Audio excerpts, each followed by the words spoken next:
Yeah, we've got the go. Okay, so on the board, we have the most important information I'm going to give you all day. And it's not just for Romeo and Juliet.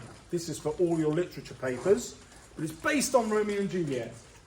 So, if you look at what actually gets the grade in the exam, you might think, oh, I just need to know Romeo and Juliet really well. And the answer is no. You can know Romeo and Juliet really well and not get the mark you want. And the flip side is, you can not know Romeo and Juliet very well and still get a grade 9.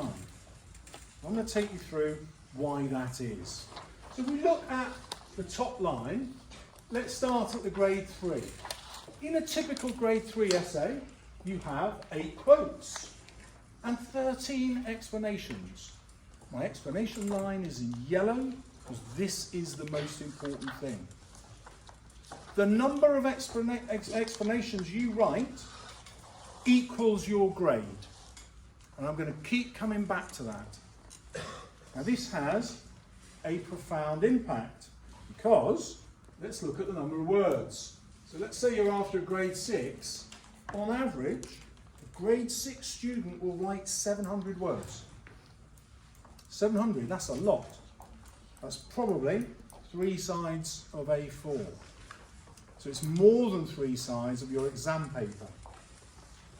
Why do the grade 6 students need to write so many words? Well, that's because they've got to cram in 25 explanations. The lower your grade, the less articulate you are. You probably haven't got a really academic vocabulary. And what that means is it takes you more words to write one explanation. If you're already working at a grade 7 or an 8 or a 9, you probably have an academic vocabulary, and so it doesn't take you as many words. So if we look at the grade 8 student, they're writing 800 words for 32 explanations, whereas the grade 9 student is getting an extra 6 explanations in there with only an extra 50 words, because they're more academic. So what does this mean for most of you? The most important skill you can get between now and the exam is handwriting speed. Like, I know that sounds stupid, but that is the most important skill. And I would genuinely go home every night and spend short bursts of writing, 5-10 minutes, seeing how many words you can get down. Handwriting speed is genuinely going to make the difference in your exam. Okay. You might think that we need a load of methods. What is a method?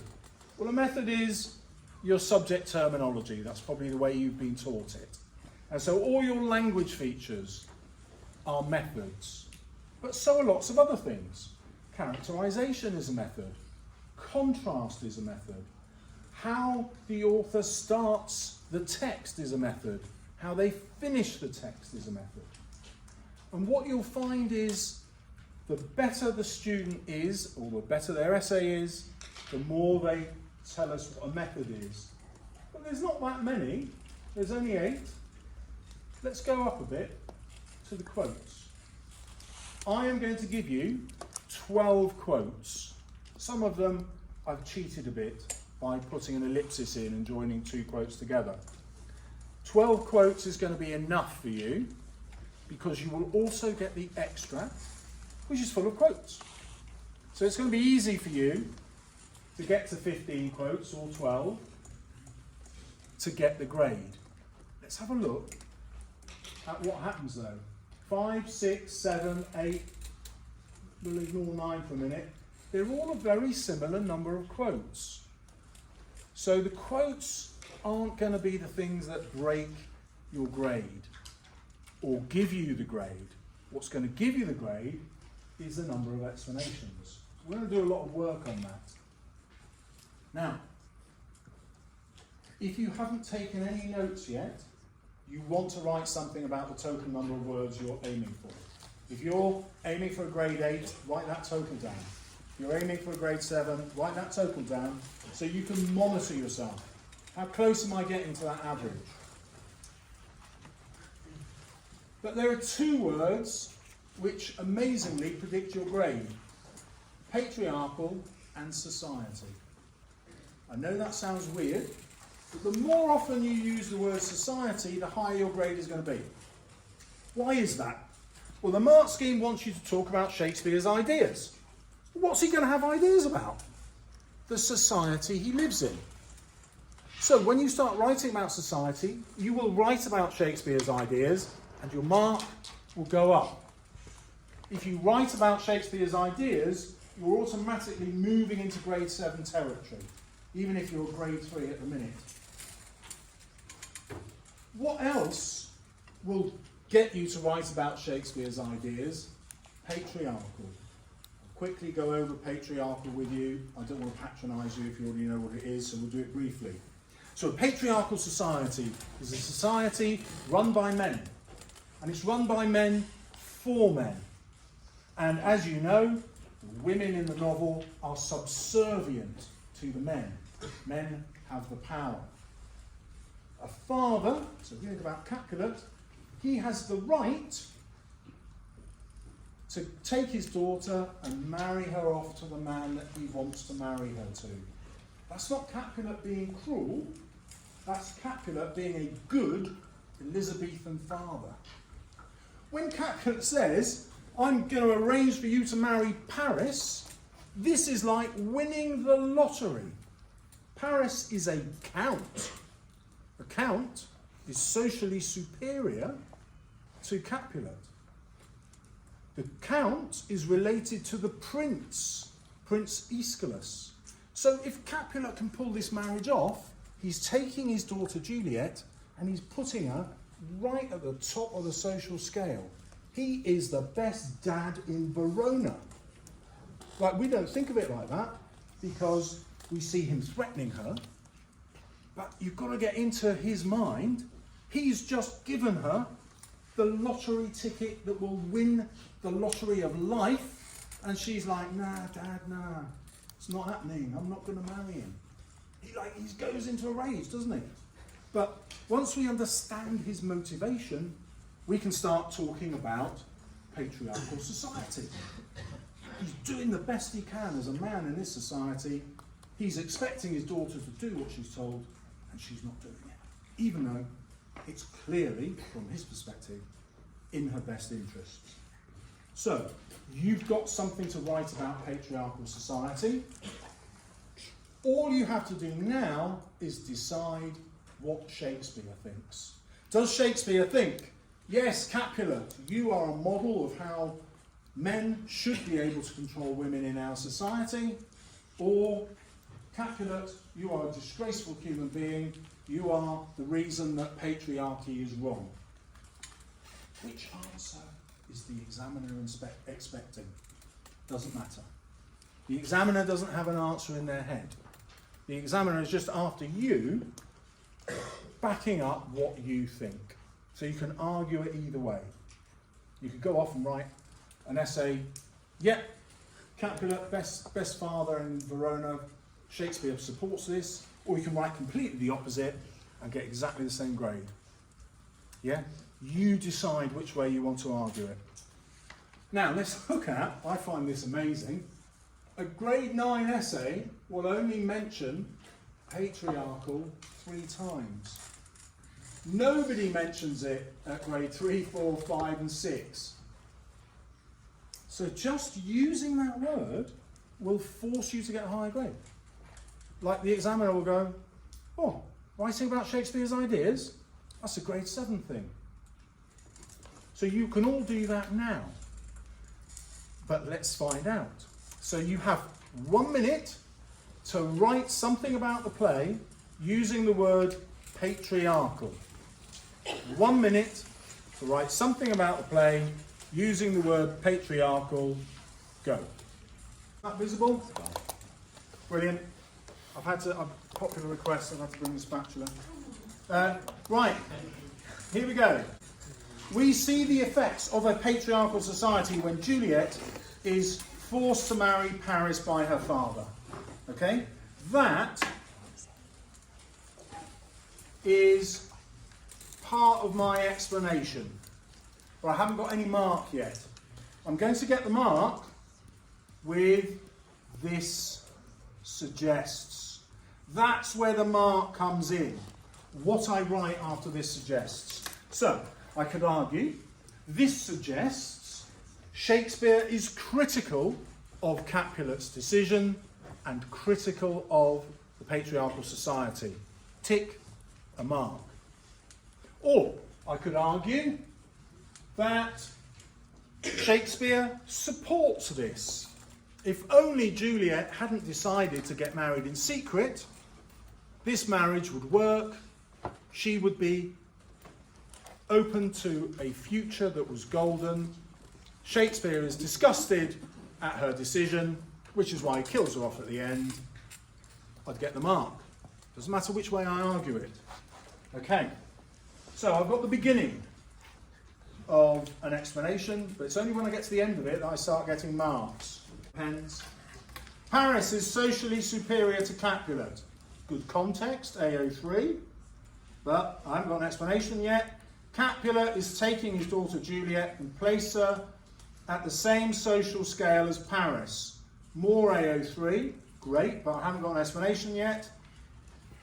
The play is set in a society which is dominated by men, patriarchal society, which gives the males power over females. Now that's all AO3. You don't have to tell the examiner what patriarchal means, because they already know. Yeah? Whether it is their daughter, a wife or a nurse, that's more context. It's not an explanation yet. Let's try a call and response. This probably won't work, but I don't mind. So I'm going to ask you, what two words introduce an explanation? And then you're going to chant those two words back at me. Or will it be silence? I don't know. You ready? What two words introduce an explanation? Oh, look at that. It's like panto. Let's do it again. What two words introduce an explanation? This suggests. Yeah, okay. This suggests is correct. Okay. So I'm still looking for a this suggests. A female is their father's object until they're handed over to their husband. More AO3 context. But I don't get any marks for it. All that juicy AO3 context, I get no marks for it until I start with this suggests. So that was a good time to do the visualizer, because when we do the next time, you're all going to know Mr. Salles is after this suggests, and I'm going to whap it down. So thank you both very much. In order to get whatever grade you want, you need to think about what's the minimum I've got to revise to get the grade I want. So I'm giving you that. It's 12 events.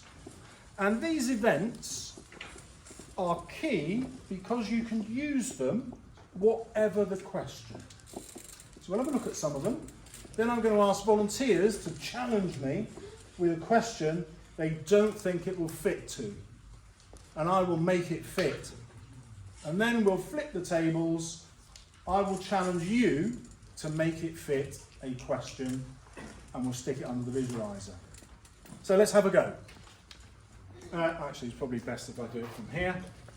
So we'll start off with, the play begins with a sword fight between the Montagues and the Capulets, which starts as a comedy about sexual assault, but leads to bloodshed. This suggests. So try and think of a question that I could not fit that to. Yeah, so is it going to be about Romeo, about Juliet, about masculinity, about Capulet's relationship with Juliet, about the friar, whatever it is? Try and think of a question that I can't match that to. We'll see if I can do it. You have 10 seconds. Give me a question, please. Brilliant. How does Shakespeare present the relationship between adults and children? Let's see if I can do it. Okay. Well, who are these Montagues and Capulets who are biting their thumbs? they are teenagers. So I'm going to argue that they're children from Shakespeare's perspective. Yeah, you weren't classed as an adult till you were 21. What is Shakespeare saying about these teenagers? Well, when Sampson and Gregory are having a bit of a laugh, biting a thumb, Sampson's like, my naked weapon is out. Woo! And I'm going to use my naked weapon to go and get the opposing family's maids, and I'm going to thrust them to the wall. Yes, I'm a real man. And then, after that, I'm going to get my other naked weapon, my sword, and I'm going to carve up the opposition. How do you think about that? And Gregory says, oh, that sounds fantastic. Have a quarrel and I will back you. And then they have a big discussion about what that backing would be. And they decide that what it will really mean is that Sampson will just leg it and Gregory will be stuck there having challenged them. And there's like loads of them and he's like, we'll take you on. Sampson's legged it. But all that comedy starts from, my naked weapon is out and I'm going to go and get all the Montague virgins and I'm going to have my way with them up against the wall. Like, why does Shakespeare start like that? Well, because he's writing about a patriarchal society. And he's saying, look, what's wrong with blokes in this play is they see women as objects. They think sexually assaulting women is a laugh. And all the audience are giggling away, and then they're thinking, oh, maybe I shouldn't be laughing at that. Maybe this is a bit serious. And as we go through the play, it becomes more and more serious. And it's that same instinct to celebrate men at the expense of women that leads to the tragedy of Juliet having to decide the only way out of this situation is to fake her death. So I can link that, number one, the sexual assault that leads to bloodshed, as a way to criticise men in this society and a way to criticise the patriarchal society. Or I don't have to, I can flip it the other way. I can say, no, Shakespeare thinks this is hilarious as well. And what he's worried about is all these 17-year-olds are going around with swords. That's the problem in the society. They're all armed. Like, what are we doing, parents? That's his. You could argue that that's his message. Your teenagers will betray you. And I'm going to prove it to you. Look what Romeo and Juliet do. They betray their parents and it ends in death. And I bet you've probably forgotten this. But this kills Romeo's mum. At the end, Romeo's mum does not turn up because she has died. From the horror, not of Romeo dying, she died before that. She's died because Romeo has had to go and live about 30 miles away and she'll never see him for weeks. That's killed her. Because women, they're pathetic. You could argue that in this play if you wanted to. Yeah, you could argue it either way. Shakespeare supports women, he's against the patriarchal society, or Shakespeare thinks women are ridiculous, they're pathetic, and he loves patriarchal society. Examiner won't care, you just argue your perspective. Right, let's do the next one. Romeo tells Benvolio that he has tried to bribe Rosaline into having sex with him. This suggests. So you're either arguing, men are the bee's knees, patriarchal society, we need more of it, or, no, men, you've got the wrong end of the stick, patriarchal society is damaging, and you're going to carry that sentence on. This suggests, right? And I'm going to give you a whole minute again, and then one person will go up here, maybe two. Ready? This suggests, 1 minute, off you go. Romeo tells Benvolio that he has tried to bribe Rosaline into having sex with him. This suggests that Romeo is used to getting what he wants. Okay, so we're in business. Now, Shakespeare, I've got to add what Shakespeare thinks. Shakespeare is, I'm going to say, critical of entitled men, because that's what he's saying. Romeo is there. Now I'm getting the mark, because I have linked my this suggests to what Shakespeare is up to. As soon as I do that, I'm going up. That's a grade 7 sentence now.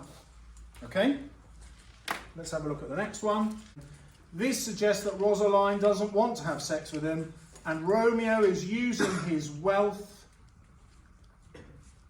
to exploit her. Okay, so that's not bad. That's a good explanation. Shakespeare, I've got to write down what Shakespeare is implying there.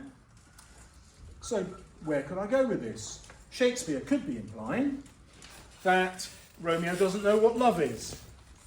He just equates love with sex. You could say this suggests that Romeo doesn't respect women. He thinks that they can just be bought. I could say this suggests that Romeo treats women as commodities, something he can literally buy. Okay, or I could go the other way. This suggests that people in Verona can't have normal sexual relationships because in a patriarchal society you have to be a virgin when you marry. So the only way for young people to have sex is to do it in an underhand way. Shakespeare is showing that Romeo's attitude is just logical in a patriarchal society that denies young men the opportunity to have sex. You could argue that way if you want. Okay, so I keep coming back to this. As long as you're writing about the patriarchal society, it doesn't matter whether you're saying Shakespeare supports it or Shakespeare criticises it.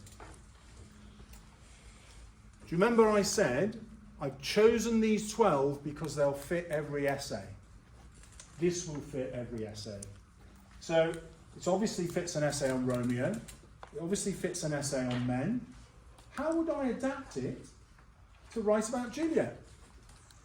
Well, I could say, Shakespeare tells us this about Romeo and Rosaline first, so we're suspicious of his love for Juliet. Is it real? He thought love for Rosaline was real, but he was trying to bribe her into having sex with him. That gives us a whole new spin on when he says to Juliet, "Oh, wilt thou leave me so unsatisfied?" And Juliet's like, "What do you mean?" Well, one interpretation is, he's saying, "Look, I've told you I loved you. I've risked my life climbing over this garden wall. Your dad's guards are going to kill me if they find me. So, you know, quid pro quo. I'm here, I've risked my life. What about I climb up there and we cement this relationship with a little sex?" She's like, "No.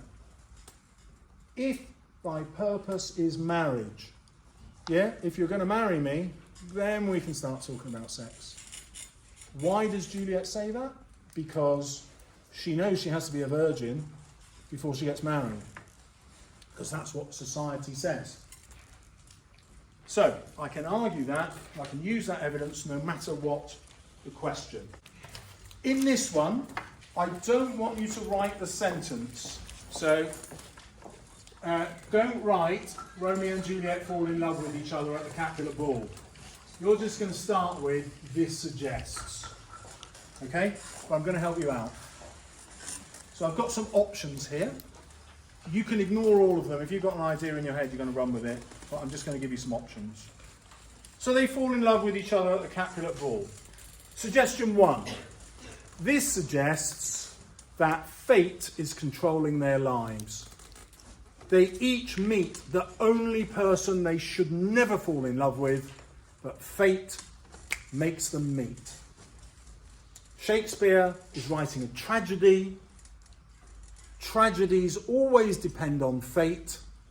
Our heroes, Romeo and Juliet, don't want to meet somebody from the other family, but fate brings them together, and that will lead to their eventual deaths. Or, I can say no. Shakespeare doesn't think it's fate. He thinks it's these ridiculous teenagers who are rebelling against their parents. Yeah, fate might make them meet by accident, but then they have a choice. When they find out who they are, all the what's in a name business, Juliet could say, "All right, I fancy him, but tough. He is a Montague. Romeo could say, I fancy yet another Capulet, because remember Rosaline was a Capulet. I fancy yet another Capulet, this isn't going to work out, I'm out, I'll find someone else.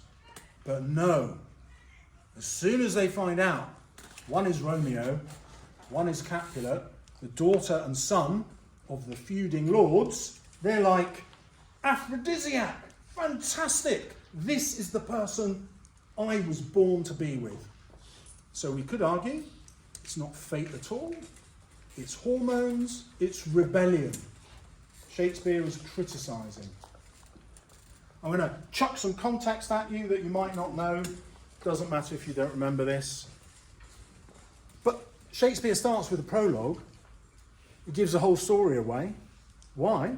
Because everyone in the audience already knows the story. This is a famous story that everybody's already heard. It's like me telling you the story of Goldilocks and the Three Bears or Little Red Riding Hood. Like, you're already aware of those stories. That's what this story is like in Shakespeare's time. About 30 years before Shakespeare, there was a famous poem, Romeo and Juliet. What happened there, though, was the author decided that the fault was entirely the kids, the teenagers. It was 100% their fault. And the next person's fault it was the nurse for helping Juliet and the friar for helping them both get married. Like, they were totally to blame. It wasn't fate, it wasn't a tragedy, it was a warning to parents, keep control of those teenagers because they're going to let you down. So, when Shakespeare comes along, he changes stuff about. Does he agree that it's a warning to parents? Or is he saying, no, it's not their fault. It's patriarchal society, or it's the feud, or it's fate. You decide.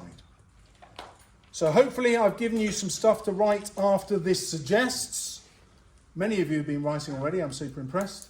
So you've got 1 minute to carry on with this suggests. Go. Not the other sentence. So here we go. This suggests that fate controls their hamartia. Yes! Brilliant technical vocabulary. Examiners doing a little dance. They're marking on the train. Everybody's wondering why the examiners got up and running down the train. Oh, it's fantastic. It's because they've used hamartia correctly.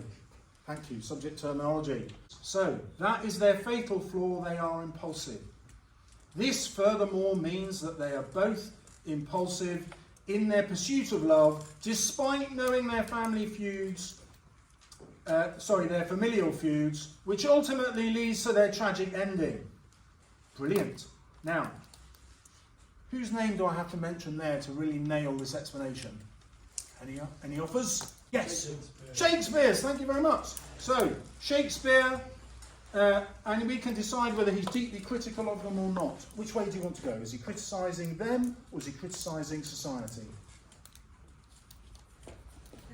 Them, okay. That does fit what you've written. So, Shakespeare is critical of teenage impulsiveness, because that's the word you used. Is this still visible? Yeah. In his, what word am I going to finish with? I did tell you the two words that always go to grade 7. Society. Society, thank you very much for playing. Right? And now, that is grade 7 or grade 8. The examiners for hamartia, or I'm giving it a grade 8, they're super excited. Okay? Romeo and Juliet meet on the balcony and decide to get married, which is extraordinary. Yeah, they've just met. Juliet's 2 weeks away from being 14. Romeo's probably about 17. Yeah, and Juliet persuades Romeo to arrange a marriage. What on earth does that suggest? Over to you guys, you've got 1 minute. Remember, you're not writing the whole thing, you're just starting with this suggests. Go. This suggests that they have cemented their relationship in a span of a couple of hours, which is true. But that isn't giving me your opinion about that. So, Does this mean they're incredibly sensible and getting married really quickly so that society won't criticise them for having sex before marriage? Or does it suggest that this is completely impulsive and they're behaving in an irrational way? Once you put either of those two explanations in, you get the mark. At the minute, there's no mark yet. Okay, this suggests that despite Juliet's naivety, oh, what a vocabulary, she is quite intelligent, understanding that without a husband she is powerless in Verona's patriarchal society. There's that train journey again. The examiners jumped up and they probably pulled the emergency brake so they can show everyone how brilliant this is. Yes! This person is going for a grade 9 because they've already given me patriarchal society. And you remember, patriarchal I think only appeared once in a grade 7 essay. So, perhaps Shakespeare is showing, oh, she's going or he's going, this person is going straight to Shakespeare's point of view. That is the top grade thing to do, showing that women have more agency than is credited to them. So on this one, Shakespeare is campaigning for women, attacking the patriarchal society. This human being has been listening to everything I said, is probably super academic, but I'm going to pretend that it's just me that's made them this brilliant.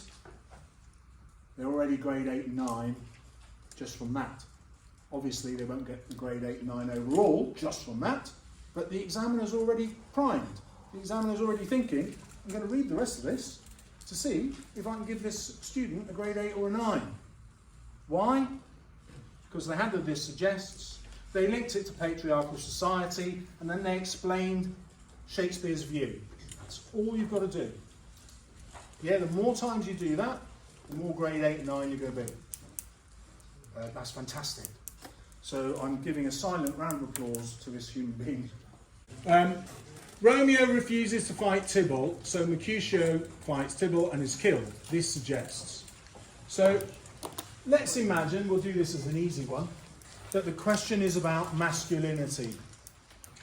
Yeah, let's imagine the question is about masculinity. Men in society. How are we going to link that to Shakespeare's view about men in society? That's what you're going to try and write with your this suggests. You have 1 minute, go. What's your name? Josh. So Josh has just been telling me that this suggests Romeo is the most mature of the men in this scene because he's the one who refuses to fight. He's trying to stop Mercutio from killing Tybalt. He also told me that this is what's wrong with men in society. They're irresponsible and, I think he said, irrational. They're irrational. They're not thinking through the consequences. Romeo is because he's just married. But what's Shakespeare's point of view? You have to decide. Is Shakespeare saying it? That's what blokes are like? Or is he saying, no, poor Romeo, he's done his best, but fate has intervened. What's he going to do? You have to decide. So, let's now pick up the pace. I'm not going to make you write here, but you can write. But I am going to question you. So, number 6. Romeo decides to kill Tybalt. I'll give you 10 seconds thinking time. And you're going to tell me orally what the this suggests is. Yeah? So Romeo decides to kill Tybalt. This suggests. Brilliant. So Mercutio is the instrument of fate. Brilliant. What's Shakespeare's view, do you think?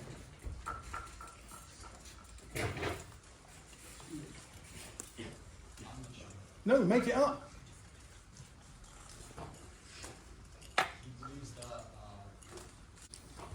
Yep, that works perfectly. So it's God's decision. If you go back to the prologue, the whole idea in the prologue is that the lovers have to die in order to stop the feud. That's the whole idea of the prologue. And that backs up your idea. This is God's plan. Unlucky Romeo and Juliet, you've got to die. It's God's plan. Just the same way that God said, Jesus, I'm giving you 33 years of life, but then, sorry about this part of the plan, I'm going to kill you. and that's going to cleanse everyone of their sins, and everyone's going to become a Christian. But sorry, son, I'm going to have to kill you off. God, he's hard. Yes. Let's do 10, 11 and 12 really quickly. I will chat, you guys take notes, and then I'll quiz you. Number 10. Romeo kills Paris. Most people forget that. Paris is guarding the tomb because he's heard Romeo might come along and try and attack Tybalt's body. And so he's there in case Romeo does anything to Juliet's body. So Romeo comes along and he kills Paris, and then he decides to kill himself by Juliet's side. So he is not willing to live if Juliet is dead. 17 years old. Yeah, he's had sex once in his life with Juliet. That's it. Never doing that again. He can get married again because his wife's dead. God will be fine with that. He's like, no, I can't have Juliet. I'm going to kill myself. So what's Shakespeare getting at here? Is he saying, this is the greatest love story ever told? The love is so huge and so overwhelming that when the love is taken away, Romeo is just a husk. He cannot live. Isn't love wonderful, and isn't fate cruel? So that's one way of looking at it. The other way is to say, well, Romeo, been a grip. Like, you know, people died young in Shakespeare's time all the time. Shakespeare's own son died aged 10. Like, this happened all the time. Plagues happened every other year. People died all the time. And so Shakespeare's saying, okay, it's a bit tragic, but come on, there'll be another one. All of Juliet's brothers and sisters, all dead. Yeah, death is everywhere. It's like normal. There's no medicine to keep people alive. And yet, Romeo takes this extraordinary decision. So we can argue that Shakespeare is deeply critical. Or, no, he thinks this just tells us the power of extreme love.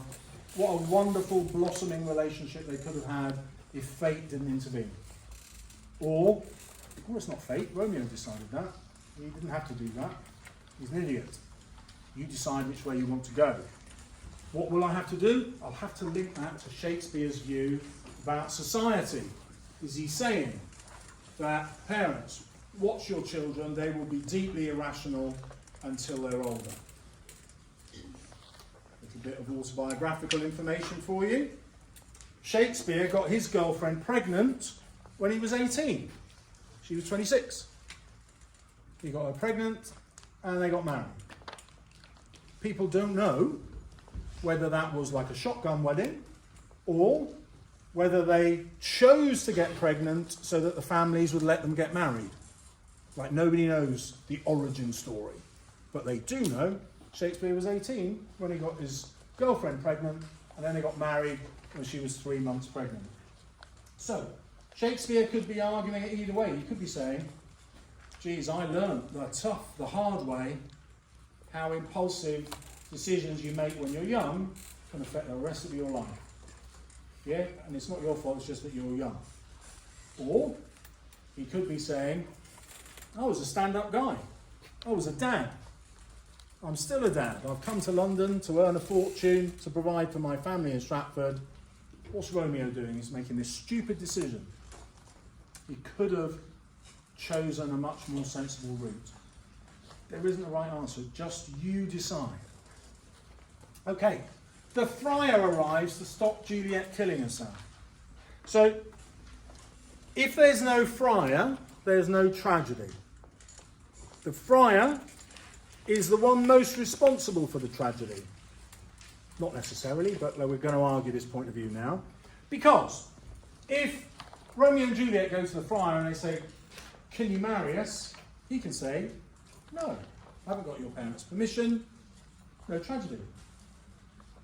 Yeah, Juliet doesn't have to tell her father she can't marry Paris because she's not married to Romeo. She could marry Paris. But no, the friar does this and he marries them in secret. When Juliet says, oh, give me a way out of this or I'm going to kill myself, the friar could say, stop being such a drama queen, and I'm going to come and tell your parents you can't get married because you're married to Romeo. But he doesn't do that. He's a coward. Why doesn't he do it? Well, because he's the one who married them in secret. He's going to get in big trouble. So he's a complete coward. He knows what Juliet's likely to do when she wakes up next to dead Romeo. He comes there, he sees Romeo's dead. He knows what's coming.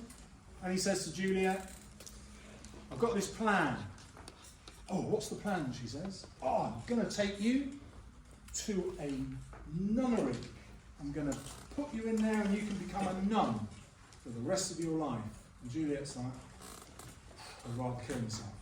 And the friar says, well, I can't stay here. I'll get caught. And he runs away. Cowardice. So, Shakespeare, deeply critical of the friar. Why? Well, because the friar is in Italy, which means the friar is a Catholic. And what did Elizabethans fear? Catholics. Why? Well, because in 1588, the Catholics had tried to invade with the Spanish Armada. So the Elizabethans were constantly waiting for European Catholics to come and invade the country. They hated Catholics. And that's why the friar is a Catholic. And that's why the friar is deeply responsible, because Shakespeare is telling his audience, those foreign Catholics, you've got to watch out for them. So there's a political point. So you've got to decide here how far you want to blame the friar. The easiest thing to do is like blame him all the way. But you don't have to, because what happens at the end, Prince Aeschylus comes along and he says, oh well, yeah, the friar shouldn't have done what he's done, but never mind. Like, the friar does not get punished, which is interesting, because Prince Aeschylus says, all are punished, everybody's punished. I've lost a brace of kinsmen, so he's related to Paris, he's related to Tybalt, they're both dead. And he's related to Mercutio and Paris, they're both dead. He's like, well, I've been punished. You guys, Capulet and Montague, you've been punished because your kids are dead. But he doesn't punish the friar. He doesn't punish the nurse. So we could argue Shakespeare doesn't blame the friar, if we want to, because the friar gets away with it at the end. You decide. The prince announces everyone is punished and the families reconcile and builds golden statues. This suggests, so we could go with, this suggests that God's plan that we found out about in the prologue worked. Lovers die, families reunite, no more feuds in Verona. No one else needs to die. So it's God's plan. Or we can say no, fate isn't God at all. Fate doesn't care about us. Fate just interferes in our lives, whether we like it or not, and it nearly always ends up in tragedy. And here's my tragedy to prove it. These gorgeous people, Romeo and Juliet, and their lives have been ruined by fate. Or this could be a comic way to end. This could be like a satire. Oh, you think that's going to make everything great now, do you? You're going to build some golden statues, and because you've spent some money, that's going to make things all right. It's just like the inspector and Eva Smith with Burling. Oh, I'll pay thousands, says Burling. And the inspector says, well, that's not going to change anything, she's still dead. Yes, Shakespeare got there first. That's not going to change anything, they're still dead. You did that, and you can pretend with your golden statues that it was fate or it was God, but it's actually you guys. If you guys hadn't been feuding, they could have got married. If you guys hadn't been feuding, they could have got married, and that would have brought everyone together. But instead, they had to die to bring everyone together. So you decide. Okay? 2 minutes writing this time. You're going to try and use the words society and patriarchal. And you can write about anything to do with Romeo and Juliet. Society and patriarchal. Ready? 2 minutes, go. Your handwriting needs to be just neat enough. Yeah? And by that, I mean you're getting marks for the number of explanations you write, and so you want to write as much as possible, and therefore you don't want handwriting that's too neat. So this is beautiful handwriting, so this student could actually be a bit more messy and then write down to here, yeah, because she's made more time for herself. I'm going to tell you another weird thing about handwriting. Examiners are human, believe it or not, and a human will look at that handwriting and go, well, that's a top grade because it's joined up. Yeah, and that's just, it's not fair, but that is like a human instinct, especially for an English teacher. If you've got joined up handwriting, I'm already on your side and I want to give you higher marks. So when you're practicing your speed writing, remember, I don't want to be too neat, and if I can, I want to join up. Right, here we go. Capulet throws Juliet out of the Capulet home after she refuses to marry Paris. It's a brilliant point. This suggests, okay, we're starting to score marks, I hope, that even though Capulet had initially stated that it was her scope of choice, lovely embedded quotation, I knew that joined up handwriting was going to guide me towards brilliance, he is still in control of her marriage. Shakespeare, thank you, presents Capulet in this way, so now we've got an explanation about Shakespeare's idea, to reflect on the patriarchal society in Elizabethan England. It's not finished, but what she would now have to say is what it is that he reflects. Probably that he's quite critical. And now we've got a grade 9 paragraph, because it's got my this suggests, it's got patriarchal society, and it's linked to Shakespeare's idea. That's all you have to do. It's not rocket science. You can all do that. What will make the difference in the grades is how often you can do that. Everyone can do it once, twice, 3 times. Everybody here. And let's imagine you did that and you mentioned society 3 times. That was grade 7, wasn't it? In that table I showed you at the beginning. So, thank you very much for this awesome writing. And congratulations on nailing it. I love this. This is a student who's, look, he's just crossed out. I'm assuming it's a him, could be a her. Just thought, that's a rubbish idea, I'll cross it out. Brilliant exam skill. So I teach my students this. Writing is thinking. And this student has demonstrated this perfectly. When you write down a rubbish idea, your brain immediately thinks of a better idea. That's what the student's done, they've written it here. If, however, you listen to the voice in your head which says, oh, that doesn't sound very good, I'm not going to write it, you are wasting time in the exam. Because that thought isn't giving you a better idea. But as soon as you write the rubbish thought down, your brain will go, I've got a better idea than that, and it will click. Writing is thinking. When you have a bad idea, just cross it out. The examiner doesn't take any marks away. In fact, the examiner is human and they're thinking, oh, this student is giving me a better idea. I already want to reward it. This suggests that Capulet wants the best for his daughter marrying Paris. And so this one is going to be writing about patriarchal society and showing that Capulet is a good father. Let's have a look. Shakespeare uses the character of Lord Capulet to show the patriarchal ideals in society. Oh my God. I told Mr. Forder, go and find me one that's not so good. But look, the not so good student has already given me at least a grade 7. Because they've got this suggests, they've got Shakespeare, they've got patriarchal society. Oh, love this person. Who is it? Who is this person without joined up handwriting? Okay, assessment objectives. I hate them. I never used to teach assessment objectives. But they can be useful, and I'm going to tell you why.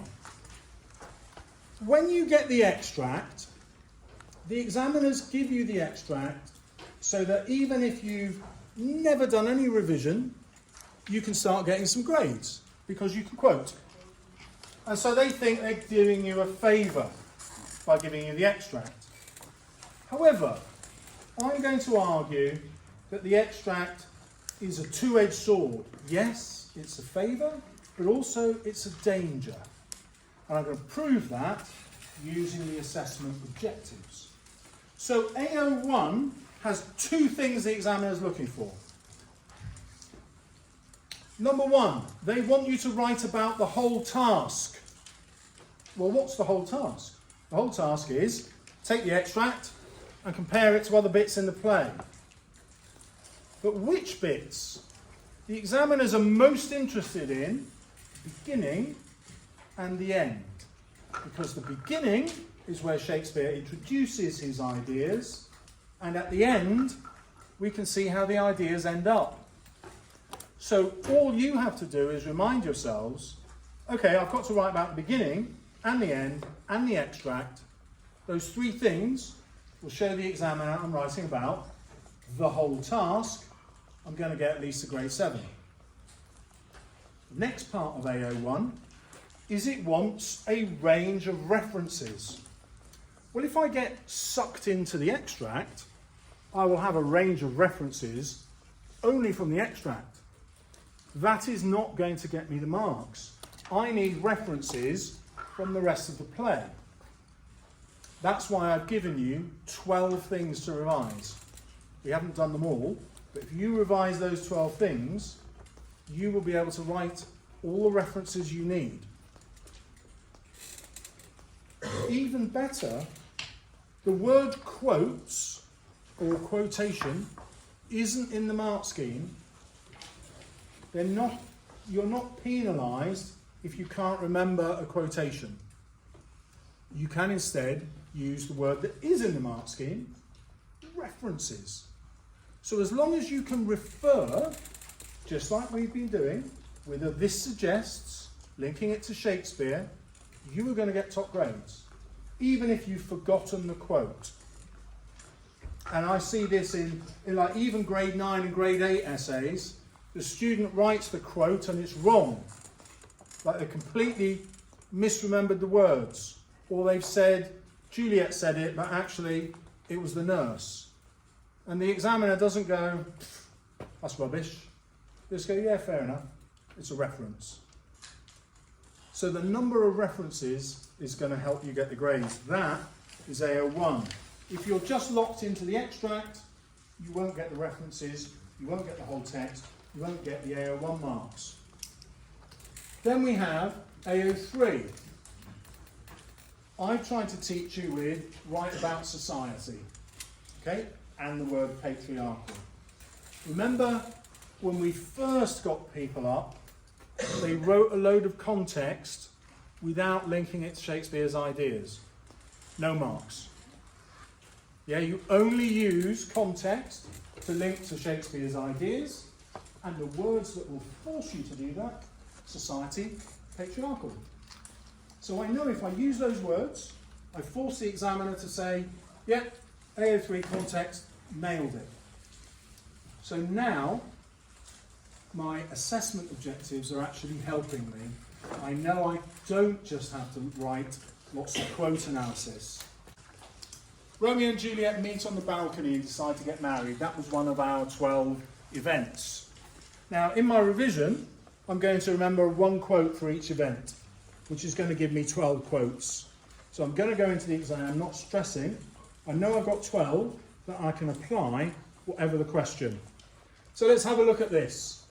What satisfaction canst thou have tonight, if that thy bent of love be honourable, thy purpose marriage? So, I can use that in an essay about Juliet. She loves Romeo, but she knows in a patriarchal society that's not enough, they must be married, and she is, in a mature way, resisting her sexual desire, resisting the sexual pressure that Romeo is putting on her, and following patriarchal convention, getting married, then having sex afterwards. I can use that to demonstrate Juliet's maturity. Or I can use it to demonstrate her immaturity. She could walk away at this stage, but instead she's pushing Romeo to get married. That's a ridiculous idea. She's too young. Romeo is from the enemy family, the Montagues. Totally immature idea. You can argue it both ways. Obviously, if I'm writing about Romeo or men, it's easy, we've covered that. I'm going to talk about how he's getting married, they're too young, she's a Capulet, he really only wants sex, he's not thinking beyond that. But what if this is about the adults? Remember that question? How do the adults affect the younger generation? Well, now I'm going to use it by going to the adults represent a patriarchal society. It's really the adults who are forcing them into marriage because they won't accept sex before marriage. Remember, Shakespeare had sex before marriage. No bother. And so he may be on the side of it. What if this is a question about the friar?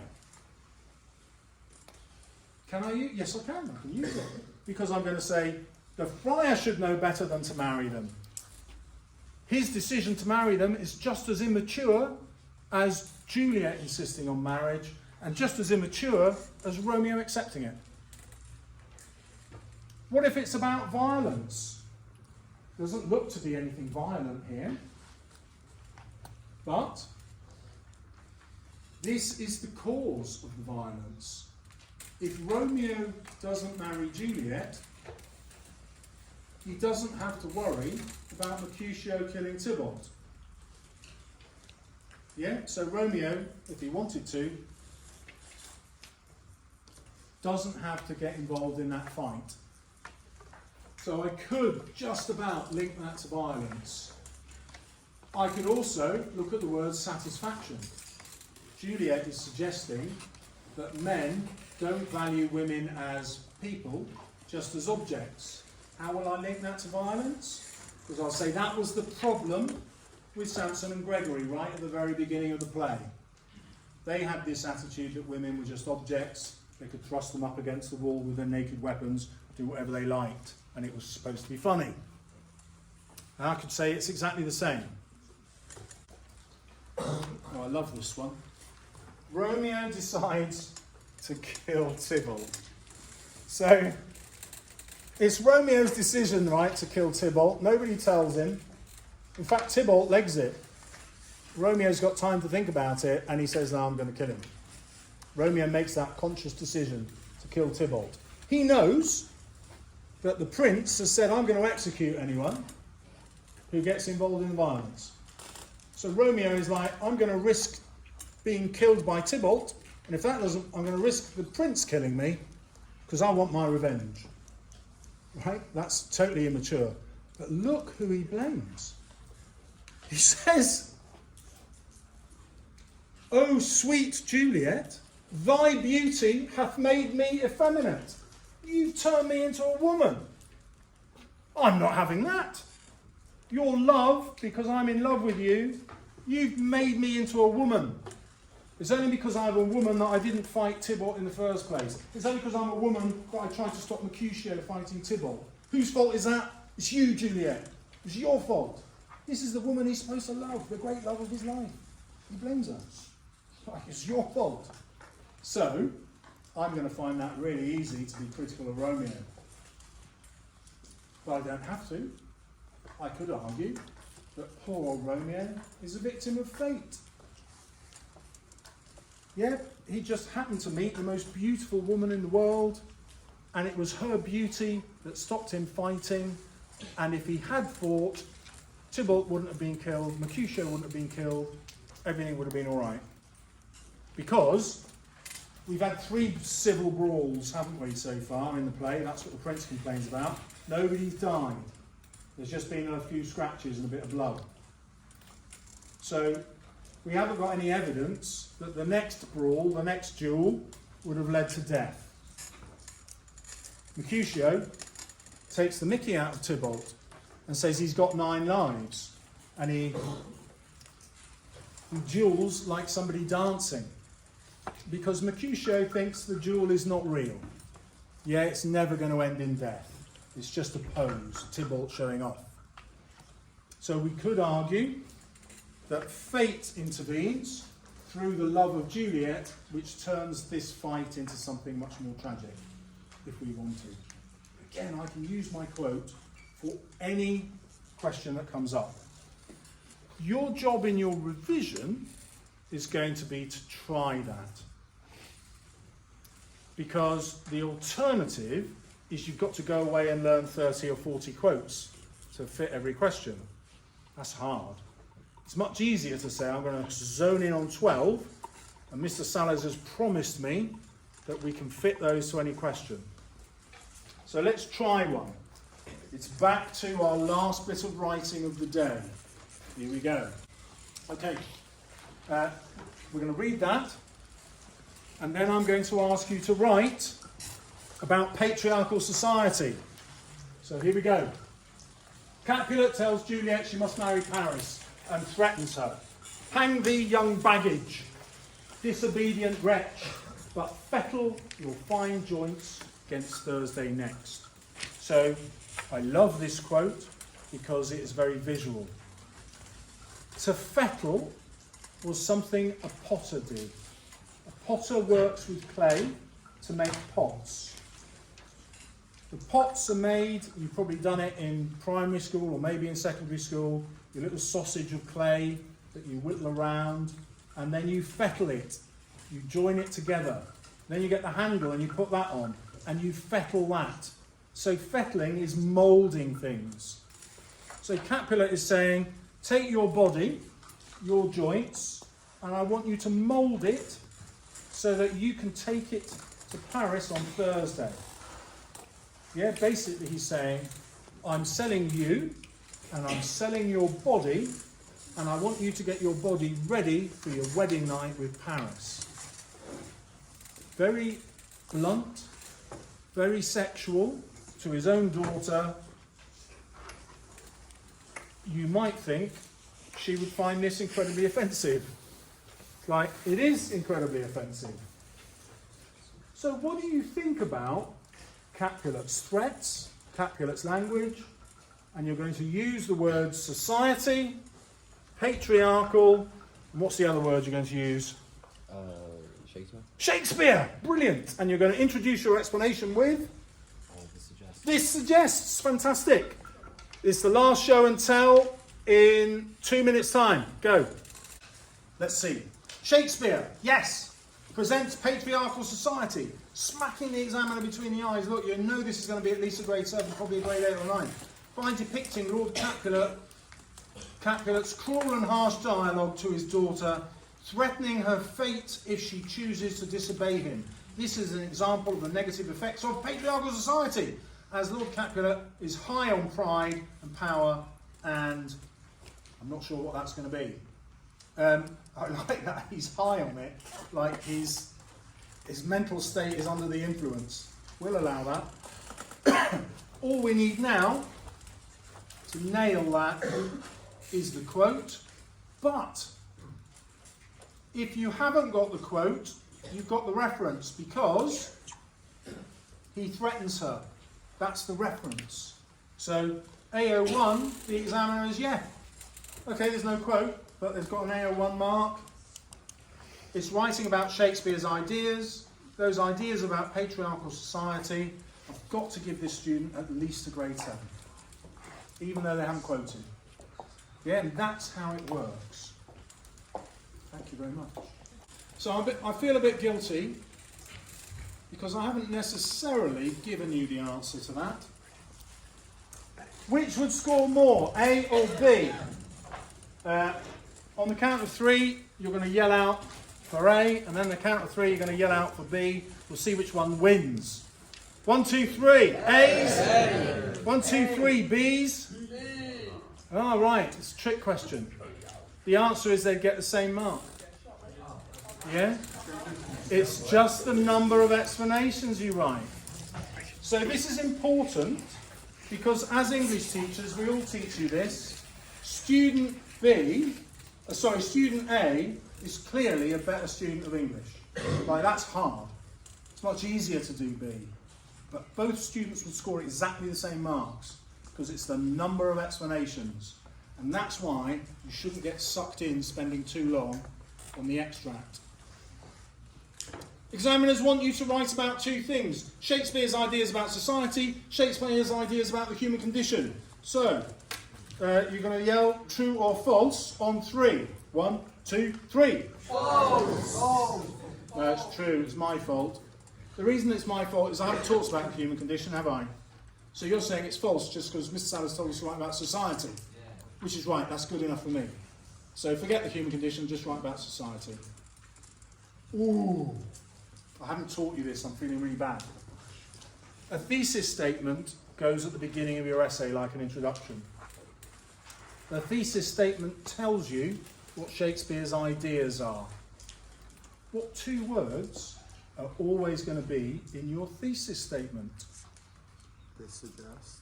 This suggests. No. That was a good guess though. Not those 2 words. Yes, at the back.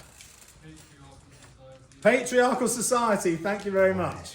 Yeah? So at the beginning you say what Shakespeare's point of view is. Then when you get your evidence, this suggests. Yeah, so your thesis statement is always going to write about patriarchal society.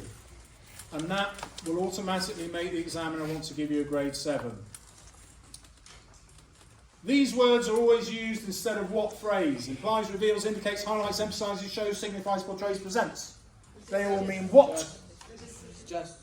This suggests, thank you very much. So you don't have to use this suggests. Will the examiner get bored stiff of reading this suggests all the time and give you a lower mark? No. You could just literally write this suggests all the time. But you don't have to because you're thinking, hey, I'm much more articulate than that. I'll use some of those words.